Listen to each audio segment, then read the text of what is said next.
नमस्कार मंडळी. छानशी सकाळ झालेली आहे आणि आता वाजू राहिले 9. तर मी आलेली आहे शेतामध्ये कांद्याचं रोप उपटण्यासाठी. माझ्या शेतात माणसं आहेत आज कांदे लावण्यासाठी. आज आहे रविवार आणि आजच्या दिवशी आमच्या इथं लाईट असते. कसं आहे ना मंडळी, शेतकऱ्याला आधी पैसे द्यावे लागतात. मजूर करणाऱ्या माणसांना, म्हणजे ते दारुडे वगैरे असतात, त्यांना आधी पैसे द्यावे लागतात आणि तेव्हा ते आपल्या शेतात कामाला येतात. आणि शहरगावात कसं असतं, महिनाभर काम करावं लागतं, तेव्हा कंपनी आपल्याला त्या महिन्याचा पगार देते. तर विचार करा, शेतकऱ्याचं मन किती मोठं आहे की तो काम करण्याआधीच पैसे देतो मजूर करणाऱ्या माणसाला.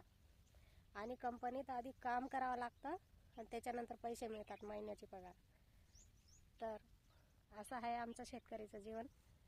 आणि